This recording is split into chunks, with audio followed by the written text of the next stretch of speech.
Hello students, welcome to Jake Guard YouTube channel. इस video में मैं आप लोगों को सोशल साइंस के 40 क्वेश्चन बताऊंगा जो कि आपके एग्जाम में हमेशा से रिपीट किए जाते हैं। तो इन क्वेश्चनों को आप लोग को अच्छी तरीक़ा से याद कर लेना है ताकि जब भी आप लोग को एग्जामिनेशन हो तो आप लोग उस एग्जाम में अच्छा स्कोर कर पाएँ और आप लोग का रिजल्ट जो हो वह 100% सही हो।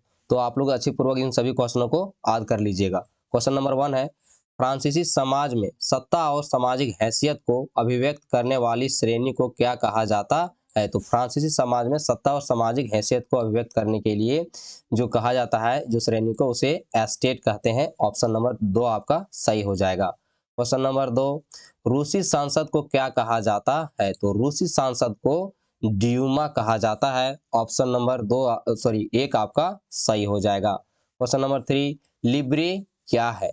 तो लिब्रे जो है वह फ्रांस की मुद्रा को लिब्रे कहा जाता है।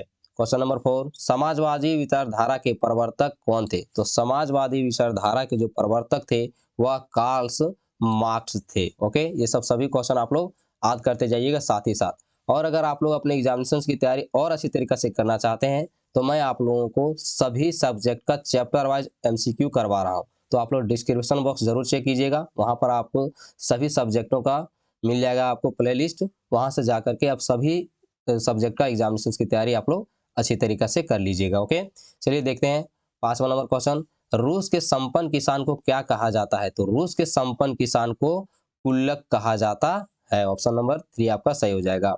क्वेश्चन नंबर 6, द्वितीय विश्व युद्ध कब से कब तक हुआ। तो द्वितीय विश्व युद्ध जो हुआ है वह 1939 से लेकर 1945 ईस्वी तक हुआ था। तो ऑप्शन नंबर 1 आपका सही हो जाएगा। क्वेश्चन नंबर 7, बस्तर कहाँ है। तो बस्तर जो है वह छत्तीसगढ़ में स्थित है। तो ऑप्शन नंबर 4 आपका सही हो जाएगा। क्वेश्चन नंबर 8, स्पिलर कहाँ लगते हैं।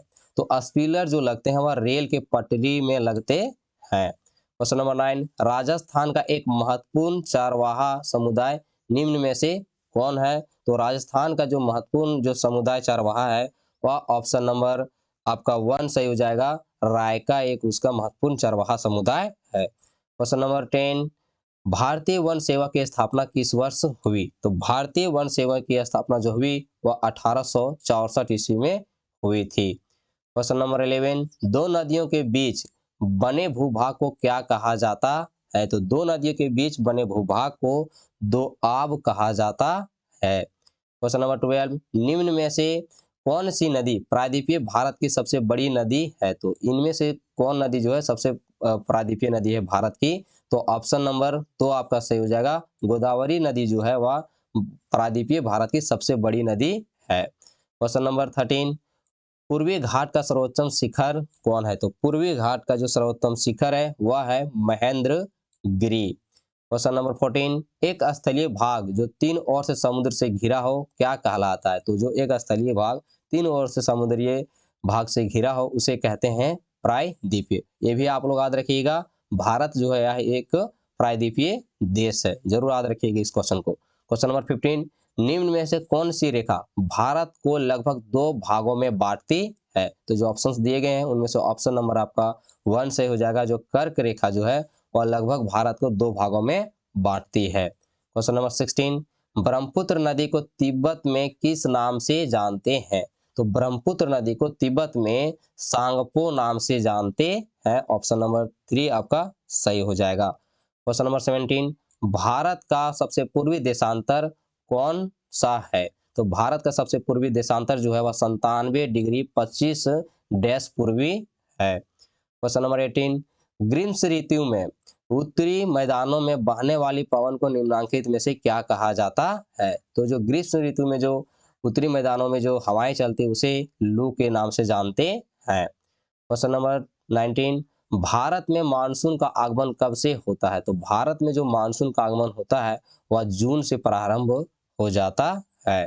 क्वेश्चन नंबर 20, भारत के किस भाग में मरुस्थल स्थित है। तो भारत के पश्चिम भाग में मरुस्थल स्थित है। और जो भारत के जो सबसे बड़ी मरुस्थल की बात करें तो थार का मरुस्थल है जो, ओके, जरूर याद रखिएगा, जो कि पाकिस्तान और भारत के बॉर्डर में पड़ता है। क्वेश्चन नंबर 21, आंग सांग सूची का संबंध निम्न में से किस देश से। तो आंग सांग सूची का संबंध जो है वह म्यांमार देश से संबंधित है। ओके, क्वेश्चन नंबर 22, सैनिक तख्तापलट से पहले चिली का राष्ट्रपति कौन था? तो सैनिक तख्तापलट के पहले चिली का जो राष्ट्रपति था वह है आपका साल्वाडोर आइंदे जो थे वह उनके वहां के राष्ट्रपति थे। क्वेश्चन नंबर 23, भारतीय संविधान सभा की पहली बैठक कब हुई?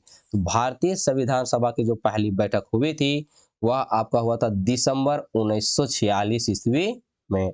क्वेश्चन नंबर 24, निम्न में से किसे वोट देने का अधिकार नहीं है? तो जो मेंटली चैलेंज्ड जो व्यक्ति होते हैं उन्हें वोट देने का अधिकार नहीं है। क्वेश्चन नंबर 25, दक्षिण अफ्रीका का वह महान नेता कौन है जिन्होंने अपनी देश की स्वतंत्रता के लिए लंबे समय तक संघर्ष किया? तो नेल्सन मंडेला जो है वह वहां के दक्षिण अफ्रीका के जो महान नेता थे जिन्होंने लंबे समय तक स्वतंत्रता की लड़ाई लड़े थे। ओके, और ये पहले काले राष्ट्रपति भी थे दक्षिण अफ्रीका के, जरूर याद रखिएगा। क्वेश्चन नंबर 26, भारतीय संविधान की प्रस्तावना में धर्मनिरपेक्ष शब्द किस वर्ष जोड़ा गया? तो भारतीय संविधान की प्रस्तावना में धर्मनिरपेक्ष जो शब्द जोड़ा गया वह 1976 ईस्वी को जोड़ा गया था। क्वेश्चन नंबर 27, भारत को कितने संसदीय निर्वाचन क्षेत्र में बांटा गया है? तो भारत को 543 संसदीय निर्वाचन क्षेत्रों में बांटा गया हुआ है, जरूर याद रखिएगा। क्वेश्चन नंबर 28, निम्नांकित संस्थानों में से कौन सी संस्था देश के मौजूदा कानून में संशोधन कर सकती है? तो ये संसद जो होती है ना वह मौजूदा जो कानून है उसमें संशोधन कर सकती है। ओके, जरूर याद रखिएगा। देखिएगा कोई भी कानून जब पारित होती है तो सबसे पहले संसद में ही जाती है और संसद से ही इसको परिवर्तन किया जाता है। क्वेश्चन नंबर 29, निम्न में से कौन भारतीय संसद का अंग नहीं है? तो आपका ऑप्शन नंबर 4 सही हो जाएगा। सर्वोच्च न्यायालय जो है वह भारतीय संसद का अंग नहीं है।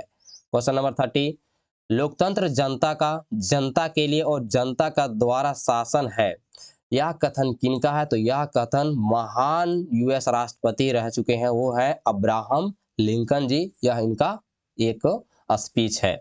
क्वेश्चन नंबर 31, मनरेगा का पूर्ण रूप क्या है? तो मनरेगा का जो पूर्ण रूप है वह है आपका ऑप्शन नंबर 4 महात्मा गांधी राष्ट्रीय ग्रामीण रोजगार गारंटी अधिनियम। ओके, ये भी याद रखिएगा। और इसकी जो स्थापना हुई थी वह 2005 में हुई थी। इस बात को भी आप लोग जरूर रखिएगा, यह क्वेश्चन भी आप लोग के एग्जाम में हमेशा पूछता है। क्वेश्चन नंबर 32, खरीफ फसल की अवधि क्या है? तो खरीफ फसल की जो अवधि है वह जून से लेकर अक्टूबर तक खरीफ फसल होती है। क्वेश्चन नंबर 33, एक वर्ष में किसी भूमि पर एक से अधिक फसल पैदा करने के तरीकों को क्या कहते हैं? यानी आपका एक भूमि है, समझिए आपका बारी है, उस बारी में अगर आप एक वर्ष में 2 बार खेती कर दीजिएगा तो उस खेती को क्या कहते हैं? उसे बहुविध फसल प्रणाली कहते हैं, जिससे किसानों को बहुत ज्यादा प्रॉफिट भी होती है। ओके, क्वेश्चन नंबर 34, निम्न में से भारत के किस राज्य की प्रति व्यक्ति आय सबसे कम है? तो जो बिहार राज्य है उसकी जो सबसे प्रति व्यक्ति जो आय है वह बहुत ही ज्यादा कम है। क्वेश्चन नंबर 35, हरित क्रांति का संबंध निम्न में से किससे है? तो हरित क्रांति का जो सबसे ज्यादा संबंध है, जो संबंध है वह आपका ऑप्शन नंबर 1 है, कृषि विकास ही हरित क्रांति से संबंधित है। श्वेत क्रांति से क्या है? दुग्ध है। ओके, याद रखिएगा। क्वेश्चन नंबर 36, निम्न में से किस प्रकार की जनसंख्या अर्थव्यवस्था पर एक भार है?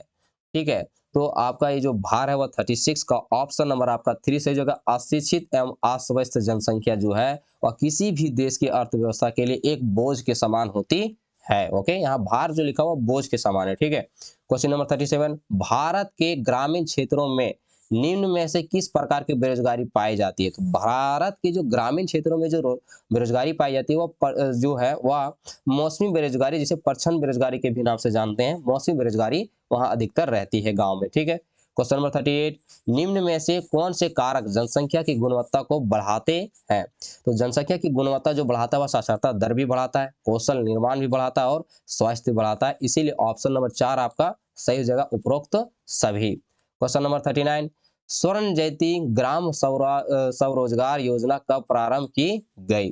तो ये जो योजना जो प्रारंभ की गई और ऑप्शन नंबर 2 आपका सही हो जाएगा 1999। बहुत जगह पर आपको लिखा हुआ मिलेगा 1999-2000। ओके, तो देख लीजिएगा आप लोग इस चीज को जरूर। ओके, मतलब आप लोग जब किताब में पढ़िएगा तो आप लोग को डॉट ऐसे भी क्लियर हो जाएगा, लेकिन 1999 आपका राइट आंसर है। क्वेश्चन नंबर 14, पालमपुर गांव के लोगों का मुख्य पेशा क्या था? तो पालमपुर लोगों का मुख्य जो पेशा हुआ है कृषि। ओके, दोस्तों अगर वीडियो आप लोग को पसंद आया है तो वीडियो को लाइक करें, अपने दोस्तों में जरूर शेयर करें और चैनल को सब्सक्राइब करने के लिए नहीं भूलेंगे। मैं देखता हूं कि बहुत सारे मित्र जो हैं आप लोगों के वीडियो को देखते हैं लेकिन सब्सक्राइब नहीं करते, तो मैं उनसे कहना चाहूँगा कि आप लोग जरूर सब्सक्राइब कीजिए ताकि आप लोग को जो इन्फॉर्मेटिव नॉलेज है वो हमेशा के लिए मिलते रहेगा। ओके, मैं आप लोगों को इसी तरह से सभी क्वेश्चनों का प्लेलिस्ट बनवा दिया हुआ हूँ, तो देख लीजिएगा और मैं फिर आप लोग को प्री बोर्ड का एग्जामिनेशन की तैयारी करवाऊंगा, तो आप लोग वो भी वीडियो जरूर देख लीजिएगा। ओके, मिलते हैं नेक्स्ट वीडियो में। जय हिंद, जय भारत।